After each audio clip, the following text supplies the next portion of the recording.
നമസ്കാരം. പ്രവാസി മലയാളിയിലേക്ക് സ്വാഗതം.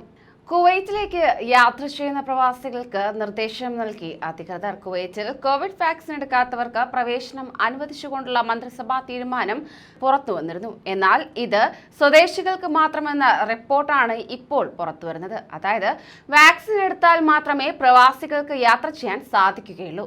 വിദേശികൾക്ക് ഇമ്മ്യൂൺ സ്റ്റാറ്റസ് PCR സർട്ടിഫിക്കറ്റ് നിബന്ധനകൾ തുടരുന്നതായിരിക്കും.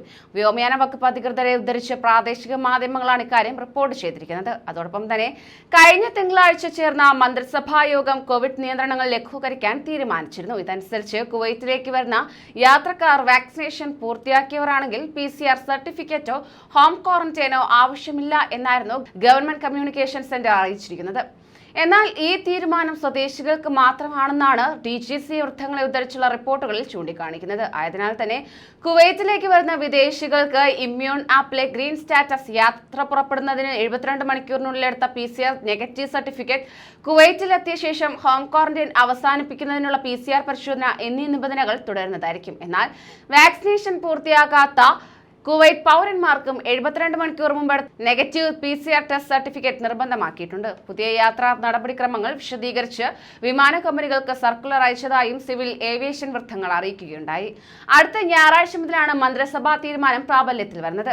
അതേസമയം കുവൈറ്റ് ആരോഗ്യ മന്ത്രാലയം മുഴുവൻ ജീവനക്കാർക്കും വാർഷികാവധി എടുക്കാൻ അനുമതി നൽകിയിരിക്കുകയാണ്. രാജ്യത്ത് കോവിഡ് വ്യാപിക്കുന്നതിന്റെ പശ്ചാത്തലത്തിൽ ആയിരുന്നു ആരോഗ്യ മന്ത്രാലയം മുഴുവൻ ജീവനക്കാരുടെയും വാർഷികാവധി മരവിപ്പിച്ചത്. പിന്നീട് 2 തവണ മന്ത്രാലയം ഇത് നീട്ടുകയും ചെയ്തു. കൂടാതെ ആരോഗ്യ മന്ത്രാലയം under secretary doctor Mustafa Rita ആണ് പ്രത്യേക വിജ്ഞാപനത്തിലൂടെ വാർഷികാവധി മരവിപ്പിച്ച നടപടി പിൻവലിച്ചിരിക്കുന്നത്. കുവൈറ്റിൽ ഇപ്പോൾ റിപ്പോർട്ട് ചെയ്യുന്ന കോവിഡ് കേസുകൾ കുറവാണ് എന്നതാണ് ഇതിന് കാരണമായി പറയുന്നത്. പ്രതിദിന കോവിഡ് കേസുകൾ റിപ്പോർട്ട് ചെയ്യുന്നത് കുറഞ്ഞ സാഹചര്യത്തിലാണ് ജീവനക്കാരുടെ വാർഷികാവധി മരവിപ്പിക്കാൻ തീരുമാനിച്ചത്. കൂടുതൽ പ്രവാസി വാർത്തകൾക്കായി ഈ ചാനൽ സബ്സ്ക്രൈബ് ചെയ്യൂ.